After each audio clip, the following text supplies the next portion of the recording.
Hey friends, welcome back to another Pax Day video. My name is Anti-Tribute, and today I wanted to take a minute to talk about gold. Gold is the exchangeable currency in Pax Day used to trade goods with other players at market stalls, and is generally the driving force of the economy. Some of you veterans who've been around since early access, or maybe those who are knowledge sponges who've learned a ton since launch, most of this probably won't be super surprising or new information. But with how critical gold is to the game, I wanted to just talk about how to boost your gold earning potential. With being able to buy a single plot with grace in game, earning enough gold per month to buy that grace means you can essentially pay without paying for a subscription. I'm going to break this down into three categories, saving the highest earning for last.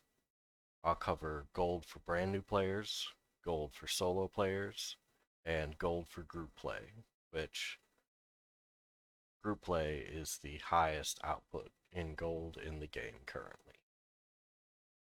In the background, you're going to see some footage of a small clan's first steps into a dungeon. Don't judge us too harshly. We were definitely taking it very slowly and very cautiously. Okay, so say you just started Pax Day and you need to earn your first bits of gold so you can participate in the economy.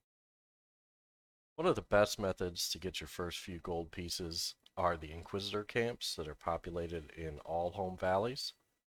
These are usually able to be done with one player in the first tiers of gear. It is important to take your time, go slowly. The alternative is to find a small group for these. It's also a great way to get your initial combat skills leveled so you can move into that tier 2 gear. Another option, if you don't happen to like PvE, is to start producing charcoal, farming sapwood, burning it in a kiln into charcoal, and selling it to other players. I watch a lot of markets in the game, and on Selene, typically charcoal goes for somewhere between 8 to 15 gold per stack, which is a pretty respectable amount considering how quickly you can generate a full chest worth of charcoal. Now, if you're a player who plays primarily solo like I have been, Lioness is absolutely key to unlocking the good amounts of gold in the game. The residual harvesters in Lioness are probably the most famous and well-known way to make gold fast. They typically drop between 30 to 45 gold apiece and are usually found in spawns of 2 to 3. These also drop at enchanting materials like ambergris and cannonite, which also demand a fair amount of gold on the market. The harvesters are super solo friendly. I think once I hit level 10 in my combat skills and equip my level 10 gear, I was able to solo these packs. If you have trouble finding them, there is the Pax Dei interactive map, which will show you general spawn points for these. And it's a tip, if you happen to hop into Lioness and you're not seeing these where the interactive map is saying they should be, there's a really good chance another player has already farmed them, and it might be worth traveling to a different area inside Lioness. Another Lioness opportunity is one that I try to take advantage of each week. Pure iron ore smelts into steel ingots, which have an incredibly high value at the time. Many people are cresting into the steel age of their crafting skills, and clans on Selene, I know, pay usually between 125 to 150 gold per stack, and usually there's almost no limit to the amount that they will buy. These figures may be a little low. I'm sure that if you were to try to sell on market, you might even be able to command even more. But for convenience sake, if you find your local large clan, offer them steel at these prices. I generally generate somewhere between 3 and 5,000 gold per week by just doing about 2 runs to fill an inventory worth of pure iron. If you're not up for hopping out into Lioness, another option is harvesting limestone or granite in the wildlands. A lot of people are building structures, and it takes an immense amount of limestone and granite to actually accomplish one of these giant 8 plot plus structures that clans are building. So these have incredibly high resale value. Generally, I see granite somewhere between 0.5 to 1 gold per, so somewhere between 50 and 100 gold per stack out in the market. And limestone is usually somewhere between 15 to 30 gold per stack. Occasionally, if you hop around, you can definitely find it cheaper and you can find it selling higher. Back in Lioness, though, you could just simply run around and farm the enchanting materials. The ambergris is an incredibly brilliant color and easy to pick out. Unfortunately, Cannonite is one that's a bit tougher. It often kind of blends with the rocks a tiny bit, so it's just kind of a brown color. One tip with these is this is one of the areas that I've found the gathering buff, foraging blessing, to be an absolute boon. You will walk out with many, many stacks if you go in with a 30-minute timer. Usually these enchanting mats, if combined into the actual enchant themselves, sell from 50 to 120 gold just for the tier 1, which is incredibly cheap and easy to make. Another option back in Lioness is farming cotton. Cotton is incredibly condensed into certain areas in Lioness. It is high demand. Tailors need trucks upon trucks full of cotton just to get their tailoring up. Cotton usually sells for somewhere between 15 to 40 gold a stack in every one of the markets that I watch.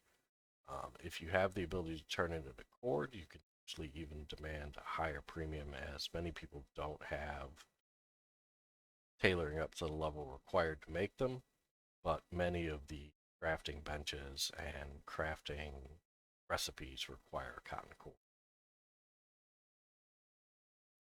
Another great option is just farming the Zebians in the home valleys. I believe every single valley has some Zebian spawns.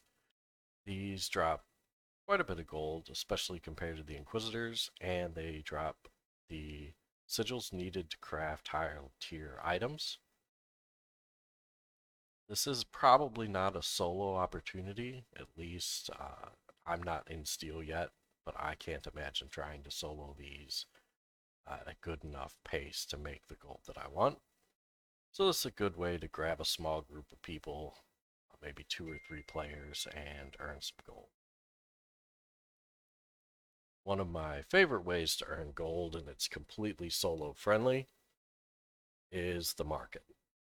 Once you have a little bit of gold, it's very easy to make an alternate character and place it in one of the home valleys that some of the large clans are in, or make 16 or so alternate characters and place them in all the home valleys that the large characters are in, and watch prices in those areas, look for deals, look for opportunities to buy and resell at a slight profit.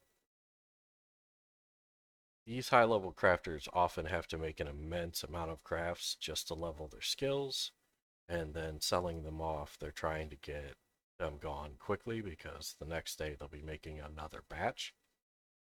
The gathering tools are a high opportunity here. A lot of clans are getting into steel now. So, for example, I've been able to buy steel tools as low as 200 gold and then bring them back to areas where the clans still are in wrought iron stages and sell the steel gathering tools at around 300 to 400 gold per tool. Now, this doesn't really work if you're only doing it with one tool. This is definitely designed more to grab like 6, 8 of these, bring them back to an area. If you're going to try to grab like 20, probably want to have more than one area to sell these in. This is another great option for these alternate characters because they can have a plot, they can have a market stall, or they can make use of public market stalls to sell items in. Okay, so the last category is for group play. Typically, this is for anywhere from 2 to 3 players, but preferably 6+. The temple dungeons in the game drop an absolutely absurd amount of gold, absurd amount of sigils, and the respawn rate of mobs is incredibly quick. You do want to generally avoid the rivulet dungeons. Not that they're that much worse, but the sigil drop rate seems incredibly low there compared to the temple dungeons. And the named mob spawning seem to happen much more commonly in the temple dungeons. So this is an activity that's probably best for 3+ players with, 6 to 8 being ideal. You can usually plan to spend at least an hour to 3 in a dungeon, repeatedly farming mobs. It's also a great way to level your combat skills. But do remember these are not instants, so it is possible that you will run into another group while you're out there. If you are, usually it's best to just move on. Some of the dungeons have rivulet dungeons nearby that you can at least go move over to and hop and farm. Okay, so those are the ways that I make all of my gold. I am far from rich, but I am certainly able to buy all the things that I want and am set up well for the future, I believe, in Pax Day. If you have any other tips, feel free to drop them in the comments below. And if we haven't met yet in game, I hope we do. Until then, we will continue to build our tales and see what adventure tomorrow brings. Take care.